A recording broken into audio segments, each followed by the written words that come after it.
I'm not having this argument. Charlotte has put her foot down. She is not going to talk about dinosaurs today on this podcast. Never lose your dinosaur. No. What's that reference to? It's from Step Brothers. And my ruler, I'll wrap your knuckles. Oh my God, Charlotte's a Catholic school nun. I was about to say, is that a Catholic thing? I don't know. I just, for some reason, found myself holding a ruler. Yeah, wait, why do you have a ruler right in front of you? I think because I was bored the other day and I was like trying to draw straight lines. I got a pen ruler right here. If we're telling the truth. I wish, I don't know if I still own a ruler. Well, I didn't. And then. It's beautiful. Yeah, isn't it gorgeous? I know, it's nice. Is you that can measure your face? Is that just a 6-incher? Well, it says 15 on it, so now I'm thinking it's actually centimeters, and I don't know what I've been measuring this entire time. There's no way this would be a great way to start the podcast. Yeah, well, I'm trying to I'm trying to figure out how tall my head is, because your head is definitely not as big as my head, and it's probably not a foot long, right? No, let me do 15 centimeters to inches. Yeah, it's 6. So this is a centimeter ruler. Why do we have this? Because you're proud. Is Tyler like using the metric system behind my back? Is that the new age version of finding out that your spouse was secretly a communist? Is like, yeah. Have you been switching to the metric system without telling me? Have you been using centimeters? Can I say this? This morning, I put some shorts on that, it was just in the morning, so I didn't really know what they were. They turned out to be Nike swim trunks because they had the little liner inside of them. Do not belong to me, but they're size 2XL, which I didn't think I could fit. And then I was just wearing them, and I told Michelle, I was like, "Hey, some other man's shorts were in my drawers today." And I just thought it was amazing the fact that like I have no other pause. Like I'm not thinking any deeper into it at all. It's just like, hey, somebody else's shorts are here. Can I ask if it was the like mesh liner, like the really uncomfortable bathing suit liner? Black mesh liner. I put that over over some drawers. Wait, like you put it on over underwear? You have to in that situation. Thank you, Charlotte. Yeah, you have to. Yeah, comfort first. You just gotta put the shorts on. Oh man, I don't know if I can vibe with that. I'm secretly hoping that they are. Are you gonna go swimming? Oh, they probably are. You're probably wearing your father-in-law's shorts. Oh, that's what this is. If I had $1. I was gonna say, because we're far enough removed from college now, where, with very few rare exceptions, you don't have your old college friends' clothes. I will say our friend Dane Christ, who is a religious listener to the podcast, has a shirt that he took from my brother almost 11 years ago now that he still wears pretty regularly. So it is possible, awesome. But it's not probable. I have clothes that I stole from people in high school. Oh, wow. But maybe not anymore. Maybe not anymore. Maybe I'm... If it made the move, probably not. Yeah, I don't think so. I used to have a pair of sweatpants that I stole from my dear friend Casey Brock Wilson. Shout out Casey. She's one of the loveliest people on this earth. And they said she was a rower, so they just said crew across the butt. Oh man. Simpler times. I feel like we're not writing things on sweatpant butts anymore. Did that fall out of favor post like Juicy Couture? It's a travesty is what it is. Yeah, it was a time for sure. Do you have podcast merch yet? Not yet. Because you should put Gojo just across the butt. Oh, Gojo across the sweatpants, booty cheeks. Go on one cheek and Joe on the other. Oh my god.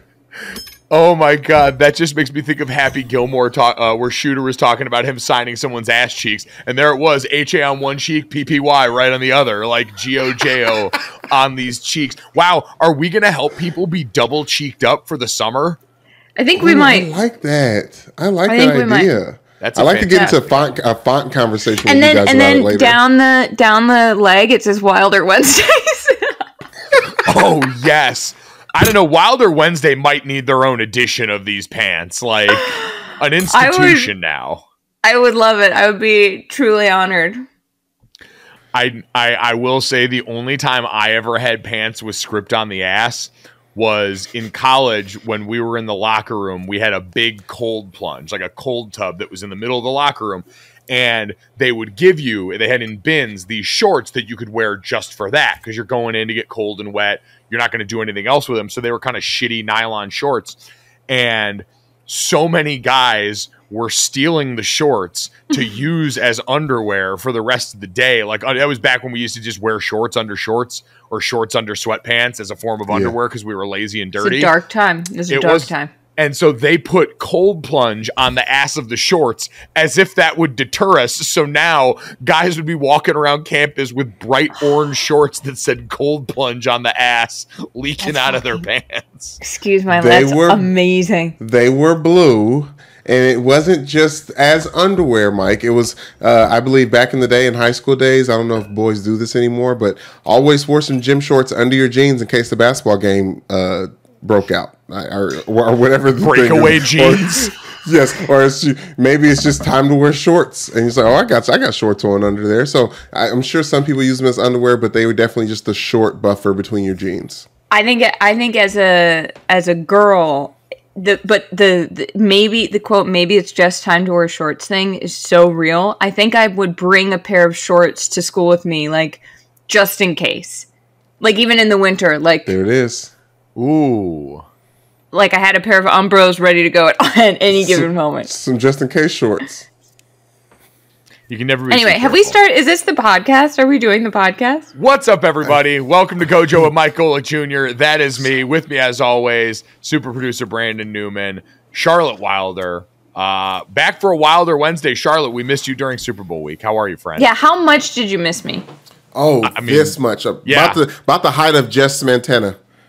Okay. Yes. I can say, which for Jess and her family and her relative height to the rest of her family, especially the women in her family, that's a lot. Okay, thank you so much. I will take that as a huge compliment. I missed you guys so much. Tuesday rolled around and I was like, well, what the heck am I supposed to do? Get these takes off to myself? Do you ever do that where you find yourself giving a private radio show either to your fiance or any of your friends? Like my dad, when he finished up with the radio show and hadn't yet signed with DraftKings, would routinely go to the Linebacker, a bar around Notre Dame's campus with my mom for lunch, and just end up giving impromptu radio shows to bar patrons there in the middle of the day. First of all, I wish I had heard one of those. That sounds incredible. Secondly, yeah, I also realized that I am the most obnoxious person to watch the Super Bowl with. Because, not to brag, but for the past, since 2016, I've been there, except for 2021 when it was a pandemic year, but I was still watching by myself because I was writing off of it immediately after. And my only assignment this year was to write about the halftime show, which I would love to share my thoughts about if anyone's interested. And so we went to my fiance's brothers and his fiance. We're all engaged. We need to all get married so I can stop saying fiance. But I think plural is fiancé. It's like octopus. Yeah, exactly. Yeah. And fiance cubed. Yes. Yeah. Well, there you go. No. Squared. Squared. Thank you. Sorry. Is that cubed? No. I tried to do the three thing. Yeah, thank you. Yeah. Sorry. Let's nerd later. Go ahead. Okay.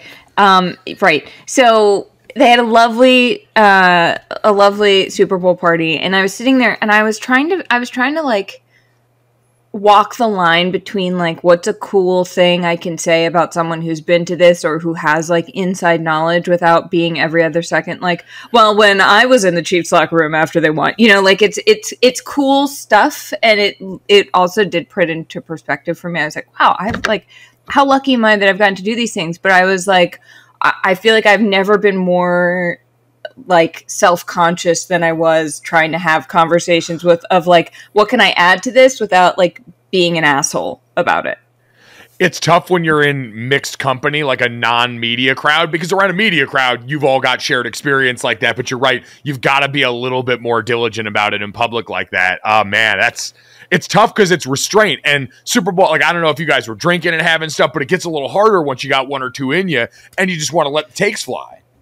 Yeah, exactly. I was like, I find myself like explaining. I'm like, well, Toradol is a shot that, and I'm like, I mean, guys, and I was like, well, actually, like the calls, the refs this year, it's been like a whole thing, and they would pan to Goodell and Kelsey and Damar Hamlin. I'm like, yeah, they definitely put them there for the shot. Like they might not, they probably weren't sitting there the whole game like that together. And I'm just like, oh my god, Charlotte, I like, can't Charlotte turn it off. Which take was the one that started a good 5 to 10 minute conversation though? Like which one of these things that you spewed off that everybody's like, ooh? The pain management conversation really. After people the Patrick Mahomes yeah. I was like, they were like, oh my god, how's he gonna play? I was like, oh well, they'll.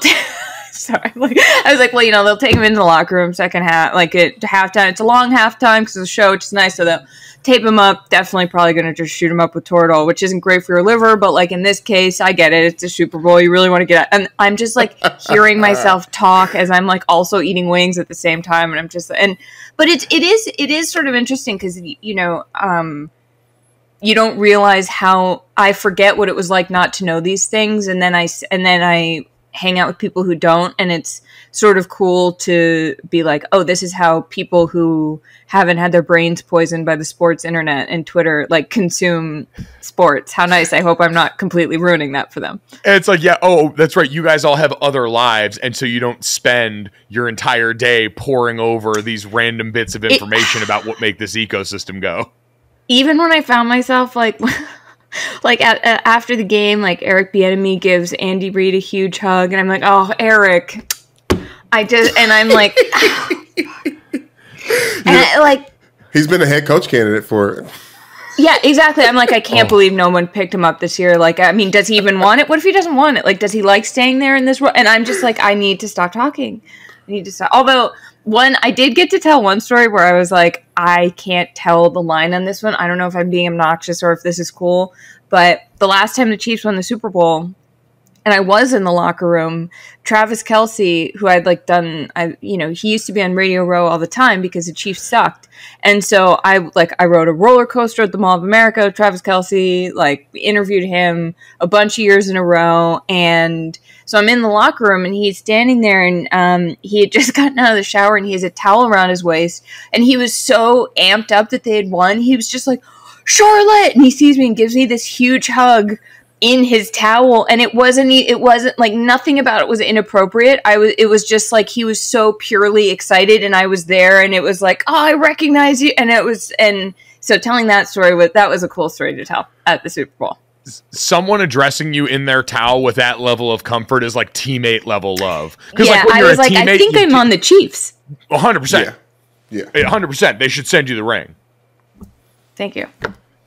I mean, it also reminds me that at that time he was probably a spokesperson for Old Spice, so that's kind of par for the course for the brand. Yeah, exactly. Oh yeah, yes, 1,000%. It was probably all like a marketing thing to get me to tell the story and be like, and he smelled like Old Spice men. I love the idea that brands are now playing the long game, just trying to incept content opportunities years down the road through organic grassroots marketing campaigns. We are truly living inside the Matrix. This is no one's going to be like, oh, you know what? I think in 5 years, Charlotte Wilder is going to be like talking about. Yeah, no, I don't know. Anyway, so that was a experience. Charlotte, you said you wrote about the Super Bowl halftime show. I just saw this tweet, and so I wanted to get your thoughts. Joe Pompliano, who writes about sports and business, tweeted that the impact of Rihanna's Super Bowl performance is as follows. She is the #1 most streamed artist globally. She had 118.7 million viewers, which was 5 million more viewers than the actual Super Bowl itself. 17 songs currently in the top 40 on Spotify, gained 3 million Instagram followers, and searches for Fenty Beauty are up 833%. The Super Bowl effect is real. So, Charlotte, is any of that a surprise to you after sitting and writing about this Super Bowl halftime show? No, but I'm laughing so hard because since Sunday, I have listened only to Rihanna on Spotify. I followed her on Instagram because I realized I wasn't following her on Instagram, and I Googled Fenty Beauty, and I bought the lip balm. Oh my God, it's you! It's me! No, I'm dead. Not even kidding. So when people report a tweet and they say, I see myself in this and I don't like it, that is you, right? Guys, I could pull up my Chrome right now. Hold on. I'm going to see if it would be hilarious. No more commercials, please, Charlotte. What? Google Chrome. You said your Google Chrome. Why did I say that? I haven't done this in. Oh my god. Anyway, yeah, it's all. I am that tweet. You are that tweet. Did you like the halftime show? I know there were a lot of people with a ton of opinions about it here. What did you have to say as you wrote about this? Yes, I wrote about this for Fox Sports. I was choked up the entire time. I was trying not to cry the entire time. I think it was also so interesting because watching it, and obviously it comes out later that she's pregnant, but everyone you're watching it with, they're like, is she, and I'm like, we don't know. And it doesn't matter. Here's his performance. Like, if she is great, if she isn't, still looks amazing. And it's a statement and I love it. And like, she just had a bit so I saw one TikTok that said like, I want Rihanna to know that all the girlies were riding hard for her, because we were all like, until she says it, I'm not saying it. And I just found it, I think Rihanna might be the coolest person alive. And when I say cool, I mean effortlessly confident and generous with her abilities. And she exudes this level of, I don't care what you think, but I am still going to honor you by giving you something that you want. Do you know what I mean? Like, that show, there was a level of, first of all, she was pregnant, so she had to protect her body. You can't dance, you can't exert yourself in the same ways. She was still dancing and still putting on a show, but I thought it was so brilliant that she used the performers around her to create the movement. And she's so charismatic and she's such a striking, strong visual herself that she just let that speak for herself and she did whatever she wanted. And I've seen some people say like they thought it was lackluster, they didn't think she did enough, and I just loved it because her songs it's like listening to that show, first of all, I think as a millennial, I don't know if you guys felt this way, like I was choked up because this was like my high school, college, early 20s soundtrack. And she hasn't come out with new music, so it was just, it was like a time capsule of those emotions because every Rihanna song is so connected to an emotion for me. Like, if not a specific memory, I'm like, oh my God, I remember how I felt at this time in my life. And so to see her there having evolved and now she has a family and she's pregnant and it was like we watched her grow up. I don't know. There were so many levels of it that I just thought her being there and doing it the way she did, very straightforward and beautifully, I was like, this is more than enough. I think what you described there, she's never had a fuck to give, but she still cares a lot. And that's kind of the attitude she's always embodied. Because you're right.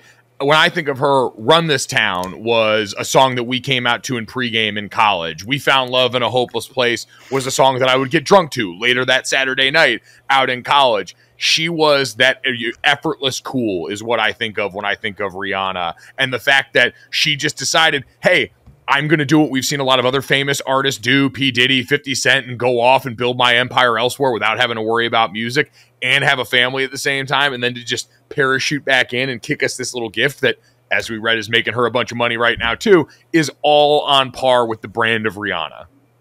Mike, we listened to Disturbia to get us up for practice when it was like in the heyday of the fall. Like there was like, she really did in a way that most pop stars do.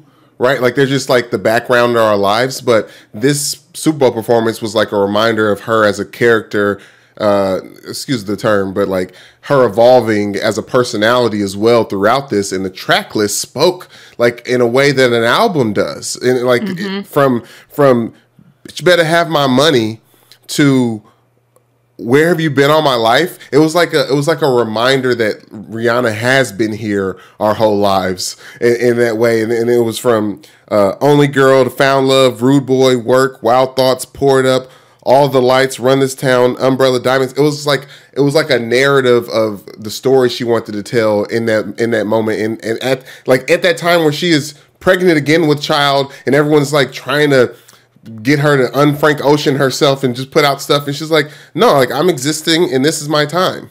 Brandon, I had forgotten about Disturbia's role in our past life going through training camp in 2009 because that song came out in 2008. And I always have trouble in my peanut brain now distinguishing because the beats are kind of similar between Disturbia and She-Wolf. Yeah.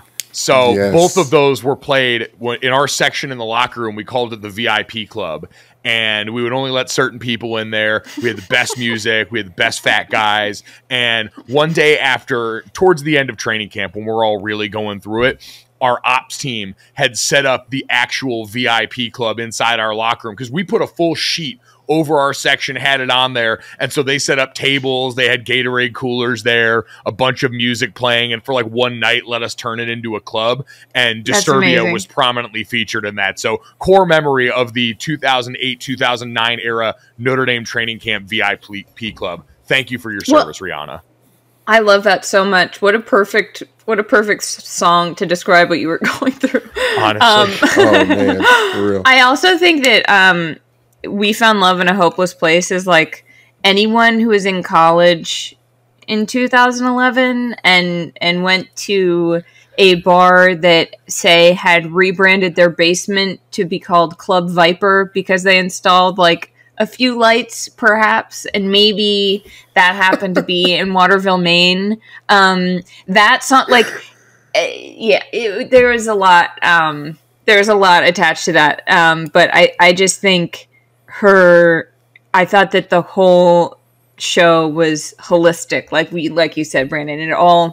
It started out with where she was, and one thing, the last thing I want to say about this is there was this Rihanna interview in 2015. I mean, also you just remember how I don't think I had fully remembered until this show how ubiquitous her music was. It was everywhere, and it was the soundtrack to everything, and it was absolutely, it was so good too. Like she didn't have a single, I was like, she doesn't miss.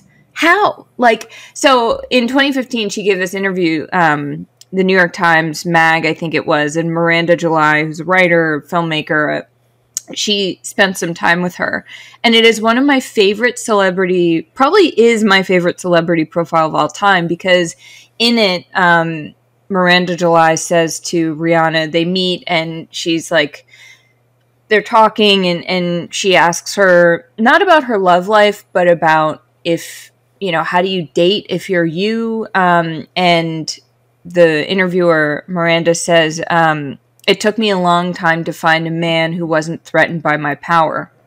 And Rihanna responds and she goes, I think I'm still in that time.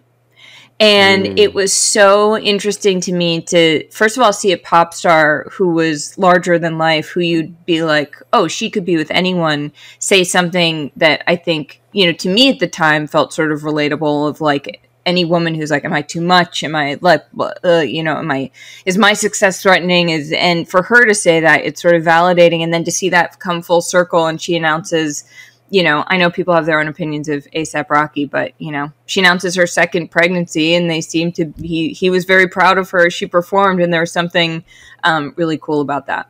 It was wholesome moment watching him videotaping from the crowd just as a dad and a significant other. That speaks exactly to what you were talking about there. So beautiful full circle moment. I'm glad that Super Bowl halftime shows continue to target us as the millennial audience and cater to our needs as people, which makes sense considering that we're now coming into purchasing power. Speaking of purchasing power. The first Jack Harlow Super Bowl halftime show, I'm going to be like, it's not us anymore. Oh, but I mean, Brandon might disagree on that one. No. She's right. She's absolutely right. There would not be our generation and be like, okay, yeah, he had a couple hits. Hating ass Brandon. Speaking of purchasing power, Charlotte, did you have any strong opinions on the Super Bowl advertisements? We had you on here as our Super Bowl advertising expert to bring us behind the scenes here. So what was the review from you, from your fiance, and from everyone in your circle of what we saw this weekend? I think there were a lot of misses and a few hits. I loved the dancing animals one. Laughed really hard at that. Really loved that. What was that? Like at? John, it was a Jeep Wrangler, the electric Wrangler, and the animals are just like Electric Boogie. It was called. Actually, I wrote down the ones that I liked in case I was asked this very quick. Are you about to say John Hamm? I like John Hamm in the Fridge. You like John Hamm and the Brie? Oh yeah, John Hamm and Brie Larson. Hamm and Brie. Yeah. Sorry. I also was obsessed with Ben Affleck, directed by Ben Affleck. Like, are you kidding? That was made for me. The presence of Boston in the Super Bowl ads really did help offset the lack of New England in the Super Bowl, I felt like. Thank you so much. I agree, sort of. It also depressed me a little bit because I was like, I remember when this used to be ours. I love Bradley Cooper and his mom. I liked Miles Teller and his wife. And I was, sorry, I did. That was the worst commercial. Funny. Oh no, what? I disagree strongly on that front there. I enjoy it. First off, that call waiting song actually is a banger that they talked about in that Bud Light commercial. So that alone, kind of like the halftime show, when you start with a foundation of bangers, you're usually going to be able to build a pretty solid house. Yes. And then this morning I was about to say, I was rewatching the dog commercial that everybody was like, the farmer's dog. The farmer's dog. I rewatched it because I was like, let's remember what. And as I'm watching it, I was like, I mean, it doesn't really do it for me. And I started crying. You just can't help it. The minute they do a flash forward and you see the touch of gray on the dog's face, I am unwell. Crying. I was like, I don't really get it. I don't know what everybody's so about. No one in my living room was making direct eye contact during that commercial. It was all eyes forward towards the screen. Emotional warfare. That's what I mean. You guys are silly. Oh, come on. Man. Oh. Yeah, that one hurt really hard.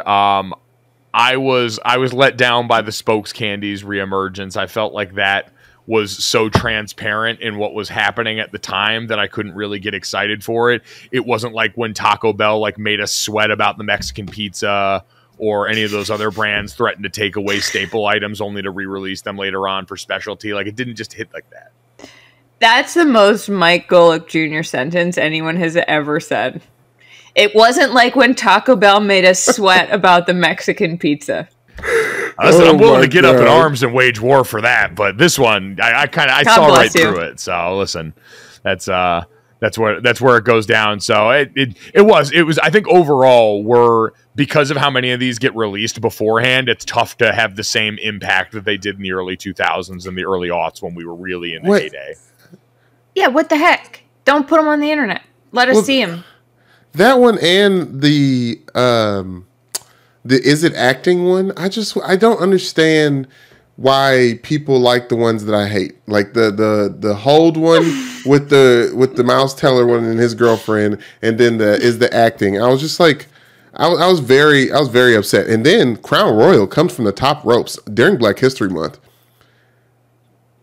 claiming that Canada is really the sole natural resource of culture. I was blown away. It is interesting. I wonder if anyone bothered to fact check them. I was just like, I don't it's a Crown Royal ad, so I don't care enough to find out if Canada actually invented football or any of the other things that they claimed in that commercial. But go off for them.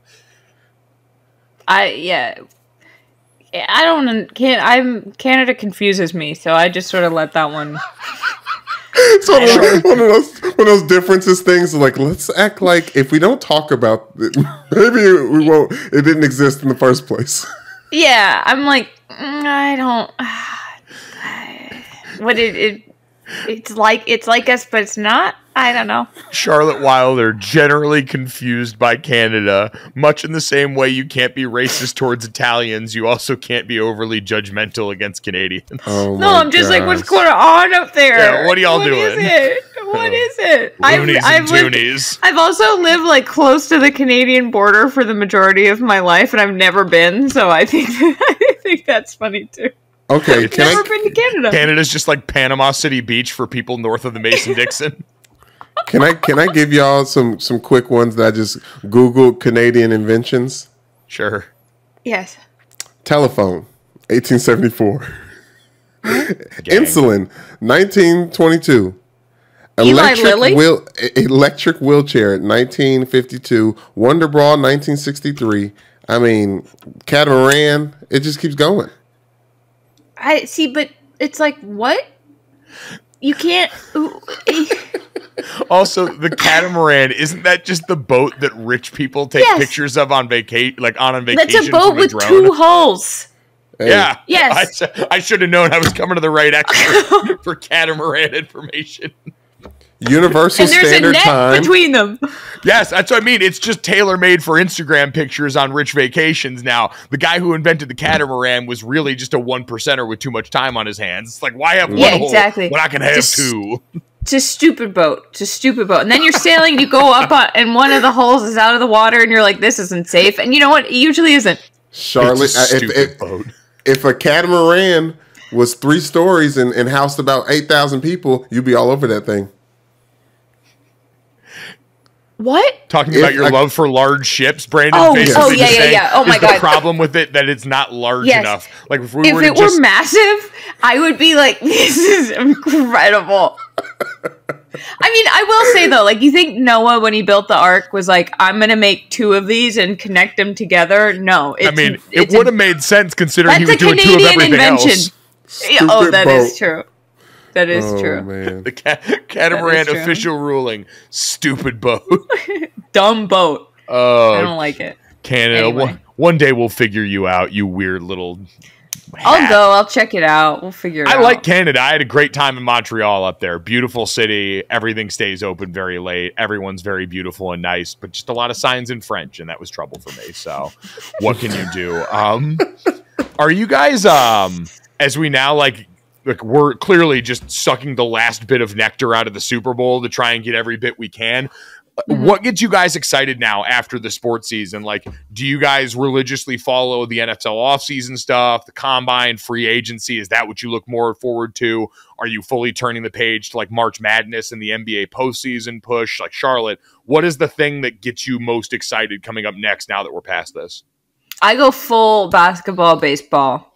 I like the NFL gossip element of it because the NFL offseason, any offseason is just sports gossip, which I absolutely live for. Mm-hmm. But I always pay attention to the NBA, but I start really being like, okay, let's make this more of the viewing rotation. March Madness.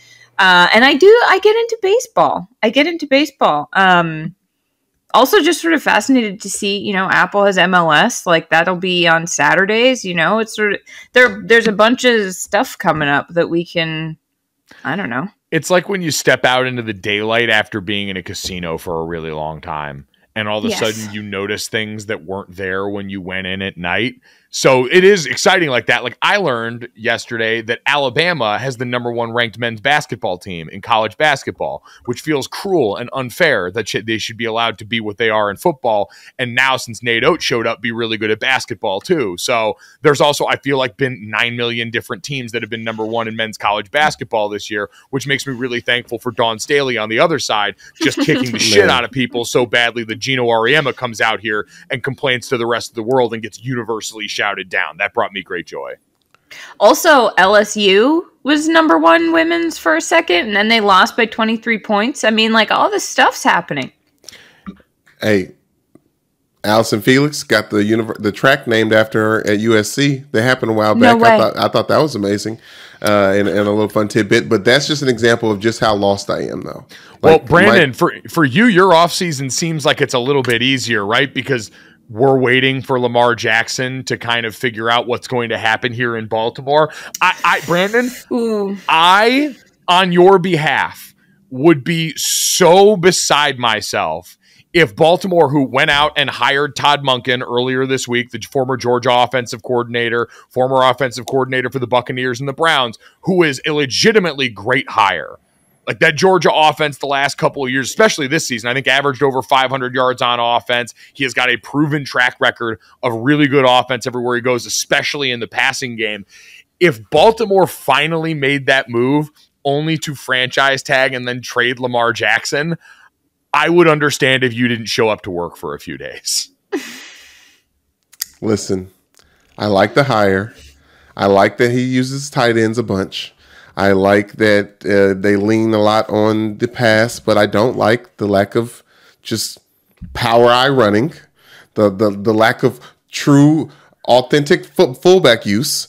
But yes, Mike, I hear what you're saying, but I'm okay with it. Honestly, I have no ties to Lamar Jackson outside of him being my quarterback and the person that brought a Heisman Trophy to the Louisville Cardinals, and I respect him for that. But I'm not getting emotionally wrapped up in Lamar Jackson. I can't do it anymore. The season was too hard. I'm done. I actually don't care. Whatever they do with Lamar Jackson, as long as they take care of everything else, and I trust the decision making from the front office there, I'm just going to lean on that. Wow, full disassociation from a man. I can't tell if that's like extremely healthy or like if that's a cry for help. It's probably a little bit of both. Like I did this with Notre Dame football after a couple of the early losses this year where I was like, listen, we're going to be fine. Like I've got faith in everyone in this process, but I am not going to live and die with these games on the weekend anymore because it's just unhealthy for me. So Brandon, I actually applaud you for doing this for yourself. That's very big of you. Well, do you not agree that we should not blow up our entire franchise, all the money that's been spent making a good franchise? Like I look at the Kansas City Chiefs team, and I think the Baltimore Ravens could have competed with them if they had the healthy characters in the lineup. So I don't want to blow up this team to give Lamar Jackson all the money in the world. Well, I mean, the Chiefs are kind of an interesting team to bring up in comparison to that, right? Because you mentioned trusting the front office, and one of the things that can be said for Kansas City and for Brett Veach is the front office is the one that has to go to work once you pay a quarterback. And the Chiefs front office did a phenomenal job of finding rookies that could come in their positions and be really productive. I think I saw Dan Orlovsky say the other day, this was the third youngest team in the NFL. And so they're going to be good for a long time because they invested in the right quarterback. They paid him on time. They didn't wait and dilly-dally. Like, I feel like where some teams like Baltimore and like Dallas have gotten in trouble is you wait too long to do the thing that you claim you've wanted to do. And so by the time you get there, everything else is a little bit out of whack. You've built the team in a certain way to reflect the quarterback that you've got in the middle of it. Now on the other side, if you're going to cut bait and run, for Baltimore, it becomes a really interesting question of, without Lamar Jackson, what is this team in the immediacy when you've built so much of it on what his ability is? Yes, but I still feel like that Lamar Jackson needs to take a Jalen Hurts style jump to be in the Patrick Mahomes category. Because, yes, you can spin the house and get to work on something if your talent is Patrick Mahomes. Yes, I understand Lamar Jackson is talented in that way, but there's a bunch of factors and variables around it that just don't add up to being able to trust and finance Lamar Jackson the way Patrick Mahomes has been financed. I would say this, and Charlotte, I'd be curious for your perspective of this too. Like, I do feel like some of the Lamar Jackson conversation comes to what we've talked about with a lot of these quarterbacks. Like you mentioning a Jalen Hurts style jump, Lamar Jackson did the thing that Jalen Hurts fell short of this year. Like he won the MVP. And all we've talked about with Lamar Jackson is how at times he's done that without a true wide receiver on the outside. Like the Eagles drafted him the Heisman Trophy winner, Jalen Hurts, and then brought over A.J. Brown and gave him a bag opposite him. He put him in front of the best offensive line in football, and they let them go to work. For Baltimore, they've built an incredible defense on the other side of Lamar Jackson. There's no doubt on that. And some of the stuff on offense is injury, but like Lamar Jackson has had to overcome entire offensive lines getting hurt and being replaced, a lack of ever having a true number one threat at wide receiver. Like I just don't consider Hollywood Brown that. And Mark Andrews is great, but it doesn't work the field the same way for you as having a number one receiver. So I understand the comp to Jalen Hurts to an extent, but it's like we've looked at Baltimore and said consistently there's been this one area in developing the passing game that they've fallen short. They've finally gone and done it, so it would seem borderline spiteful to then have Lamar Jackson not get to stick around and finally benefit from this thing that we've always wanted for him. Well, I think if Baltimore can make it work, why wouldn't you? Like, I feel like it will come down to, unless there's something that I don't know about, like what they need, or I don't see how you could build such a complete team. You know, it's so funny when people say, like, quote, take a chance on Lamar Jackson, because he was clearly a transcendent talent, but he was drafted, 32nd? Like, the Ravens just took him, barely in the first round. And I think to have made the progress they've made, yes, the defense is great. I think when the holes in the offense have become so clear, why wouldn't you fix that and try it with a guy that you made such a big deal of claiming to get? Like, there's so few transcendent talents like a Lamar Jackson that, like, if you can't fit the system to him, then, like, what are you doing? Do you want to go out and just get someone, like, you want to get a Joe Flacco again? I mean, sure, I guess it worked, but, like, I think if you can fit the pieces with that kind of talent, and maybe that comes down to development, maybe that comes down to, I don't know what's going on in their locker room. I don't know what that leadership is like or what that vibe is, which also matters. So, I think you can always make the argument for, you know, like, well, if you want to go find someone cheaper, if you would, but I don't see why you would. Like, I think you stick it out. Yeah, I get, like, I'm not saying it's not tough, because right, all of those factors you just mentioned, Charlotte, are a lot to juggle. And then there's the strict finances of it. Like, I want to see Lamar Jackson get paid. I understand him representing himself presents complications, wanting, you know, whether you believe the reports about what he wants, approaching a full guarantee because of what Deshaun Watson has accomplished. I can understand from a player's perspective who's had to shoulder an outsized amount of the load in that offense and who has accomplished more than Deshaun Watson or Kyler Murray and these guys that have gone out and gotten deals comparable to the one that he wants. I also understand that the most valuable asset in the NFL right now, more often than not, is a rookie contract for a quarterback. Like, the way that these quarterback salaries have ballooned on the back end compared to the cost-controlled version you get in the draft, there's no doubt it allows you to do so much in terms of team building. So it feels like this is headed for a divorce, which is unfortunate, because I think if they had been more proactive with this and said, hey, we got a guy that's won an MVP and a guy that we believe in, let's go ahead and get him signed before all these other contracts start to add up on us, then you're not staring down the barrel of this uncomfortable situation that you're in now. I also, though, sorry, go ahead, Brandon. No, please. No, I was just going to say, I think that really bums me out, the math of it, the finances of it, the business aspect, because if the average NFL career is already, 2.5 years, 3 years, and you're taking a rookie quarterback and saying, like, yeah, we're going to make this work, and then he becomes someone who is undoubtedly an unbelievable player, and then it's too expensive, or it doesn't work, or it's like, well, then what's the point of getting someone? What are you going to do? Like, rotate through rookies every year? Like, there's something's got to give, something's got to break, and I don't know. Baltimore, like, just pay a ton of luxury tax. Like, get over yourselves.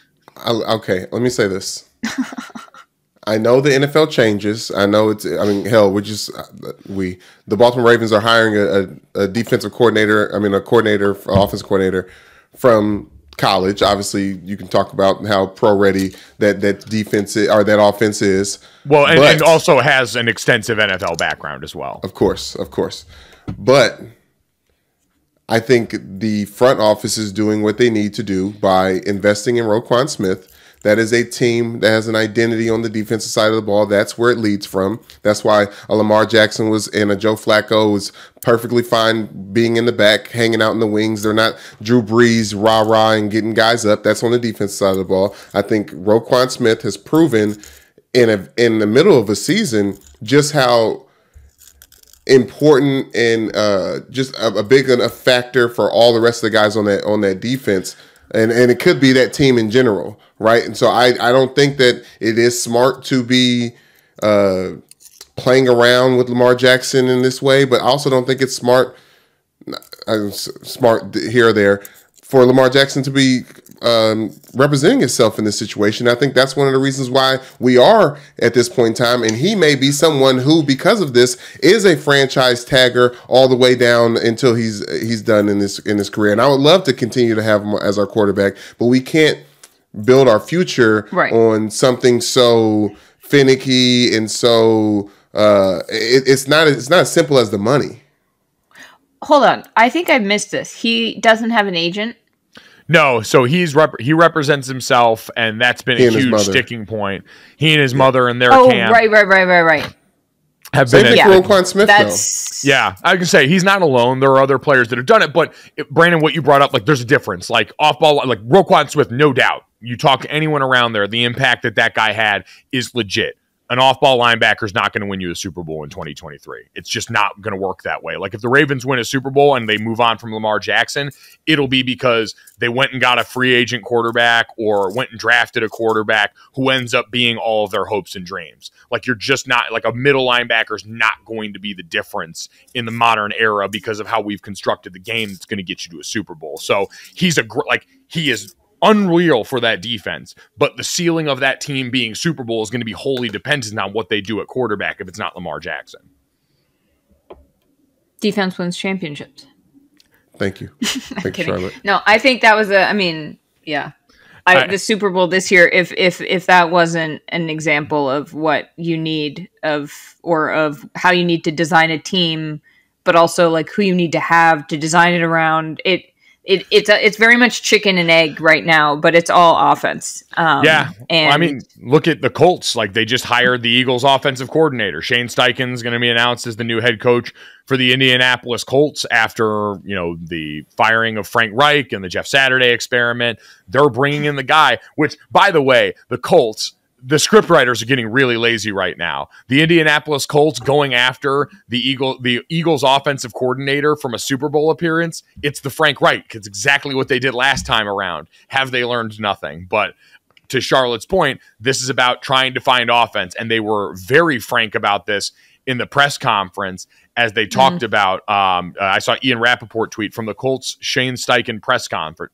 Jim Irsay said they wanted to get an offensive coach, quote, knowing we're going to have to find a young quarterback to develop. Irsay, that Alabama Bryce Young guy doesn't look bad. Steichen, we're going to throw to score points and run to win. Like, this is about an offensive identity, and they have made clear what their expectations are there with that team. That's one that's got Darius Leonard and a bunch of great guys on the defensive side of the football, but knows the reason they failed this year is because they couldn't do the things on offense that they needed to do in arguably the most winnable division in football.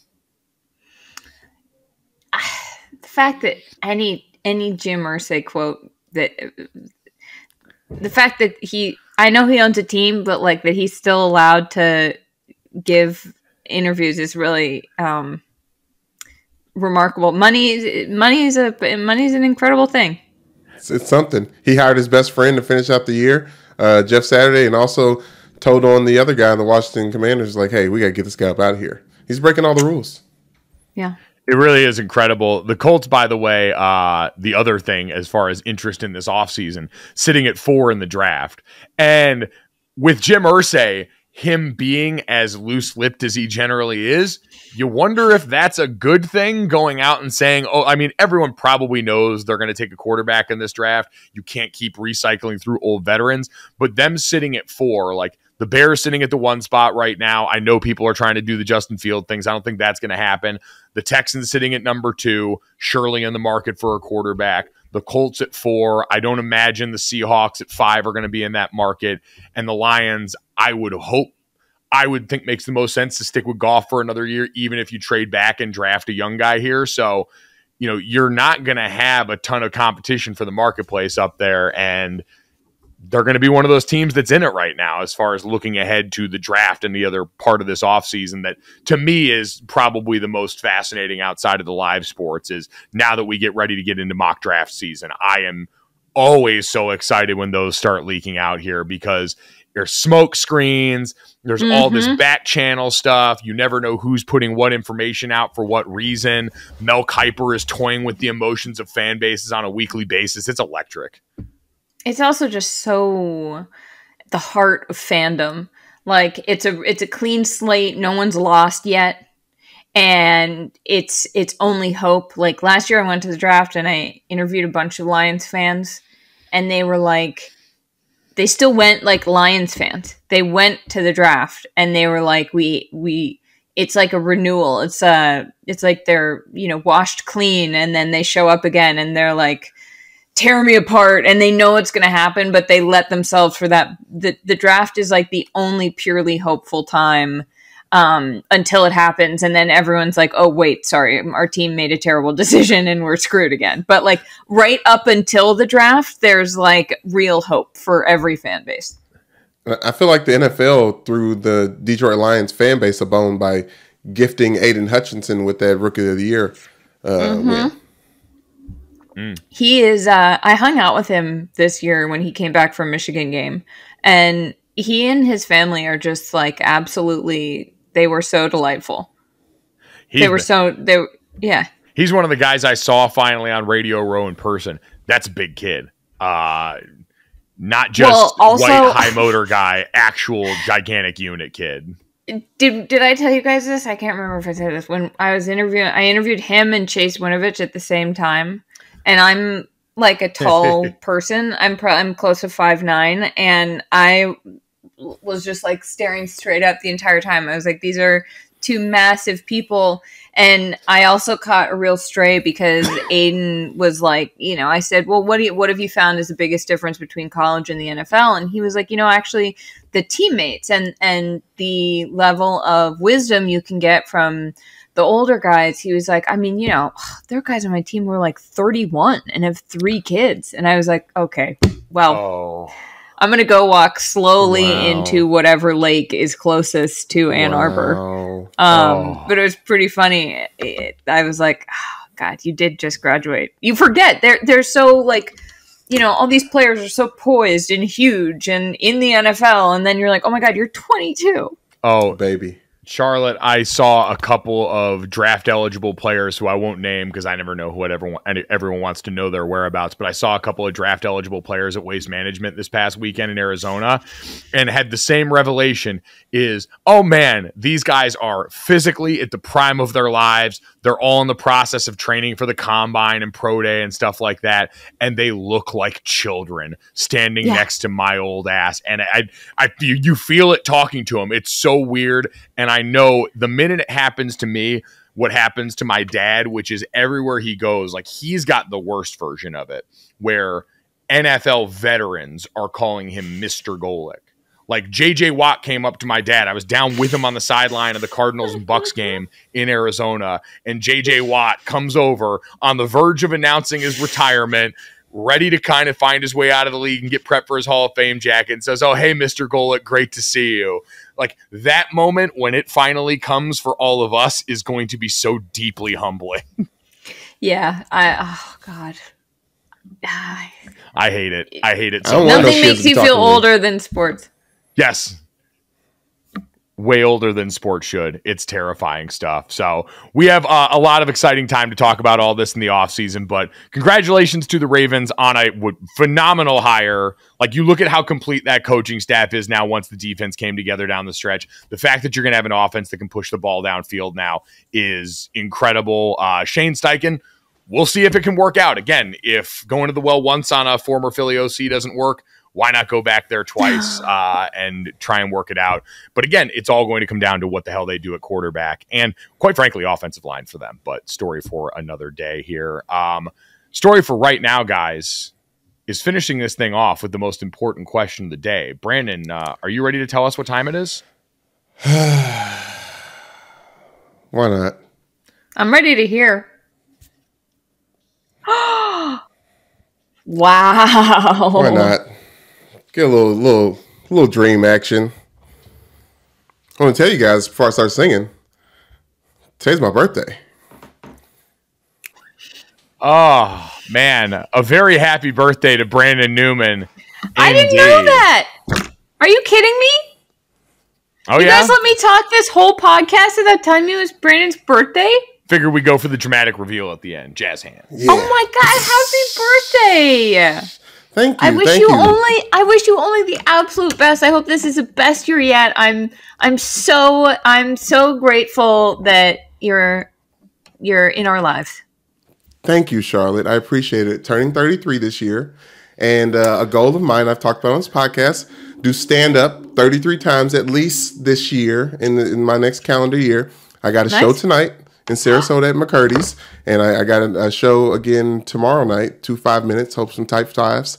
But I figured you would appreciate that, Charlotte. So I wanted to. Oh my God, I love that so much. Yes, I'll share my set with you. I'll video and then share it in our group chat. Please. I would love that. I would love that so much. I constantly have a set I'm working on in my head that I've never performed. So maybe you'll give me the courage. I woke up in the other morning, or as I was falling asleep, I was like, this is the intro to my set. And I woke up and I couldn't remember it. And I spent all day trying to remember it. And then I remembered it. And I was like, it's not that funny. I've efforted for so long into what end? Oh man. Yeah. Oh anyway, man. I'm proud of you. Happy birthday, Brandon. We appreciate you, buddy. We are excited to hear that stand-up set. And if you're in Sarasota and you're around McCurdy's in the next couple of days, go check out your boy B New. See what he's got there. He's cooked this up for you. It's taken him 33 years to get to this point to handcraft this for you. And now he's excited to deliver it to you like a newborn baby of jokes. Yes. All right. As always, make sure you download, subscribe, rate, and review Gojo wherever you get your podcast. Leave us a 5-star rating and wish Brandon a happy birthday. At Gojo Show on Twitter. I can never keep track of Brandon's Twitter handle because he changes it all the time. So you're welcome. You're just gonna have to search for it and try the best you can to find out. Yeah, look at Mike or at me, and then see like who's replied or we've retweeted recently. Yeah, you got to random tag. It's a trail of breadcrumbs that leads you back to Brandon's Twitter account where you can wish him happy birthday. Let's get to this. As we were sitting here and recording this, more NFL news broke. The Philadelphia Eagles just getting gutted for parts after this Super Bowl win, as the Arizona Cardinals announced they're going to hire the Eagles defensive coordinator Jonathan Gannon as their head coach. Wow. This was reported before the Super Bowl, so it's not a total surprise here, but certainly a Cardinals fan feeling a lot less good about this coming off a Super Bowl where they gave up 38 points, albeit to Patrick Mahomes, which who among us hasn't gotten got by Mahomes. But I don't know, initial impressions of this, guys. I mean, like most NFL coaching hires, maybe it'll work, but he's also, you know. It's also just like another white guy who recently lost, so that's fun for the league. Yeah. But you know. I gotta say, D'Amico Ryans is out here like Atlas carrying the weight of the world on his shoulders. Yeah, okay, I'll say this. He seems to be a traditional, like, football mind guy. Obviously, he went to University of Louisville, so I'm a little bit partial to him. And St. Ignatius grad, also Cleveland, Ohio, shout out. But I feel like this is a front to Kyler Murray, and I'm interested in see where it goes. Because I think trying to acquiesce to Kyler Murray at this point in time is a mistake. And like with the Ravens and Roquan Smith, you got to choose what horse you're going to attach your wagon to. And I like the concept of new head coach that's defensive minded, like the Jets did when they hired Robert Saleh. I think this could work for the Cardinals. So he began in his NFL stint in 2007 with the Falcons as a defensive quality control coach. He spent time in that role with the Titans and then was an assistant D-backs coach for the Vikings and for the Colts from 2018 to 2020 before coming over to Philadelphia. So NFL experience going back to 2007. To Brandon's point, that defense does have a lot of fun pieces. Like Vance Joseph, who was the defensive coordinator there, I always thought made use of a lot of the interesting tweener players that they had in different spots of that defense there. Isaiah Simmons, their former pick out of Clemson, who was that sort of hybrid linebacker safety. I'm blanking on the guy's name right now, but the linebacker they picked up out of Tulsa, who was an absolute monster of a man. Zach something? Sure.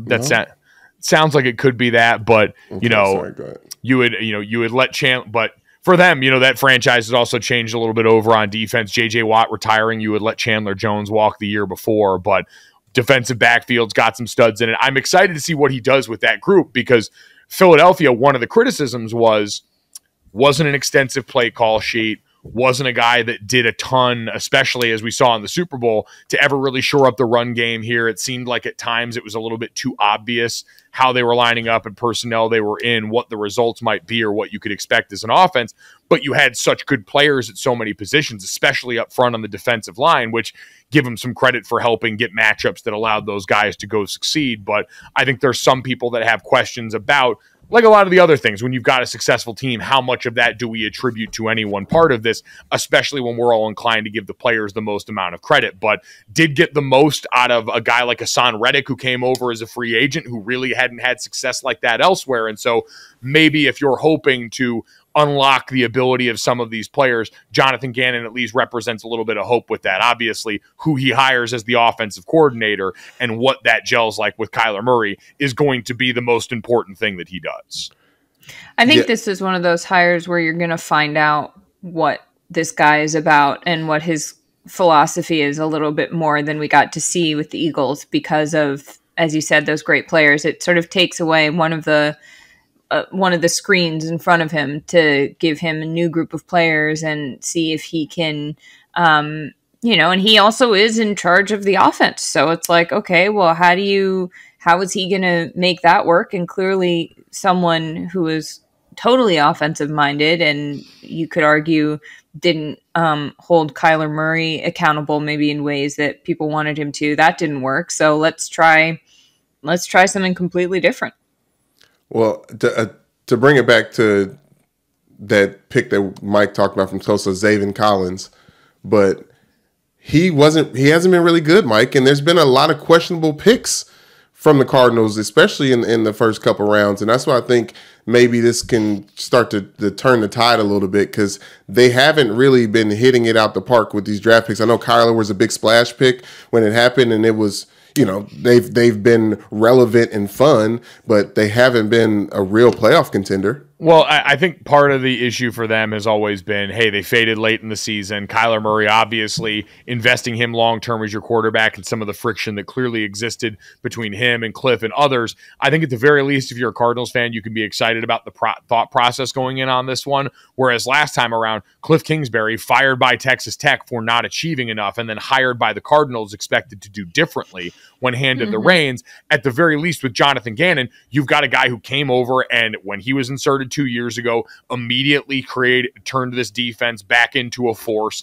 This season, 70 sacks in the regular season. There was success there. So this is a man coming from a successful program who's watched in the last couple of years how Philadelphia and company have done that. Now, that requires buy-in from the front office. Clearly, the quarterback like they had in Jalen Hurts, but at least thought process-wise here, you're taking someone who was a part of why this team was so good and was a Super Bowl contender and a team that appeared in the Super Bowl this last season, which already feels better than the last time around. So take that one for what it's worth, Cardinals fans, and then wait and find out who the OC hire is and if Kyler Murray comes back this next season with a vengeance or not, because that'll really decide your fate. Let's get to that, guys. This one, very selfish for the Notre Dame fans on the podcast, unfortunately. But as Notre Dame continues its offensive coordinator search, Utah offensive coordinator Andy Ludwig, who was photographed on campus, I saw at a hockey game when he was out there, announced that he was staying at Utah amidst interest from Notre Dame. He interviewed for that spot over the weekend. Sources told Pete Thamel at ESPN Monday night. Sources said that Ludwig's buyout of at least $2 million, the exact number depending on how the buyout impact is interpreted, proved an obstacle in discussions with Notre Dame. Brandon, I'll say this. I would really like this OC search to get a lot quieter for Notre Dame. Andy Ludwig was one of the names I was texting people about, asking what the possibility might be, just because X's and O's wise, he is experienced. He runs a very similar offense to what Notre Dame wants to make use of. O-line based, great tight ends like we saw last year with Dalton Kincaid and company for a team that was an absolute buzzsaw heading all the way through to another appearance in a Pac-12 championship. And if money really was the issue, this is the spot where people are going to start to look and read and wonder in this new world of college football, which side of this is Notre Dame going to fall on? Are you going to be a team that lives up to the brand of what you've been in football and decides you're going to do whatever it takes? Or are you going to try and do it the way that you've always done it, which is a slightly different way than most of the powers in the sport? Either way, I would like this process to get a little bit quieter because I don't want people reading into this about what it means for Marcus or the state of the program. Like, discretion might be the better part of valor from here on out if you can control it. And the next time somebody's on campus, I'd like it to be the guy that they're hiring right now so we don't have to deal with these headlines being in, because Notre Dame's in a tough spot right now. There's no question about it. I just hate the concept that's out there that Notre Dame's pockets are shallow for assistant coaches, or to make this team be exactly what it needs to be to continue to be in that Final Four conversation. And as the playoffs continue to extend, obviously we're going to have the players because it's just the name and the university recruits itself in that way. But these coaches are important, especially now with the loss of Harry Heathstand and all the other things that Tommy Rees. This is important, and it needs to be important financially for the university. Yeah, this is a gut check because you're right. Losing Harry Heastand, foundational element to the success in the last decade for Notre Dame football. Who you bring in at OC, what the plan looks like at O-line to help deliver with the continuity that you built last year. Having success, ending up with 9 wins in year one for a new coach. This is one of the most important off seasons around Notre Dame in quite some time now because you believe you've got the guy at head coach. Now we've got to see, all right, what are you willing to do to support him now that you have installed him, since these were some of the criticisms of Brian Kelly when he was at Notre Dame and part of the reason why many think that he left and went down to LSU. I also think that I love that discretion is the better part of valor. Never heard that before. Gonna start using it. I think that it doesn't behoove anybody to make this public. And I think that there's already so much speculation about college hires and coaches. I mean, people track private planes. Like, it's already being done. So, like, why do it for people? Like, I think that if you keep things a little bit more under wraps, you are going to have a little bit more time to make choices also. And I think that can be very helpful in these processes where you haven't, the court of public opinion is so much louder than people will admit that it is. And so it's like, keep people's opinions out of it until you truly have to, because then you just end up you run the risk of giving yourself more opportunities to look a little foolish. Yeah, it's difficult. They're late in the hiring cycle, right? Because of the news and because of the timing with Tommy Weiss, they're in a very tough spot. I do not begrudge that. This just ends up becoming like missing your first few dunks in the NBA All-Star dunk contest. Like, what you still do in the end can be impressive, but if people have seen you miss very publicly too many times, it's going to get a different connotation to it. You're going to get people wondering, do people not want this job? Does Notre Dame not want to spend on assistants? Where we don't know if that's the case. We don't know what these conversations have been like. I trust Marcus Freeman. I trust Jack Swarbrick, their athletic director, to do right by Notre Dame because they have at so many other junctures along the way. But the timing of this and it being as public as it has been invites in doubts in a place where I don't want to see it right now because there is so much positive momentum coming off last year. So hopefully this is all gets quiet for a while. Cooler heads prevail. There's plenty of good names still associated with this job out there. There's a lot to offer for somebody at this job. And I think this is all going to end up good. I would just not like to hear about it again for a while until that point. Personally, as a fan who wakes up and when they see Notre Dame trending, just ignores the mentions there because I dealt with way too much of that this fall. I mean, let me say this. Pete Lembo, who was my head coach at Ball State, special teams coordinator at South Carolina now, used to say this about bulletin board material, and this is the same thing when it comes to the coaching cycle. Loose lips sink ships, okay? Think about that with the Greyjoys and the silverhead dreaded people from the House of Dragon Thrones. Loose lips. Something to consider. Sprinkle that in. Or, World War II, where the saying originated. Or all sorts of examples. Maybe. Plenty of historical examples, both historical fiction and actual fiction, for everyone to pluck from here. Guys, let's get to the modern era and get to the third. We got it. Ted Lasso, season 3 premiere date. Officially announced, guys. How are we feeling about this? March 15th announced as the date where Ted Lasso is going to return for, as they said in the tweet, its new season and not its final season, which has invited a bunch of people wondering and supposing about what might happen here. I have an embarrassing thing to admit that I have not finished Ted Lasso. Now, when you say finished, what did you start? I watched most of the first season, and I can't remember why I stopped or where I stopped or what happened, but something happened, and it's like when you have so much laundry to fold that you just don't fold it, and it becomes a huge pile, and you can't face it, and you just shove it into your closet. Like, I just need to do it. That's Mike with the Wire. So you're not 100%. In that, yeah. But I'm thrilled for everybody involved. I will say The Wire only slightly more daunting, considering it's 5 or 6 seasons of hour-long episodes. Slightly different. Okay, I can do this. I can do.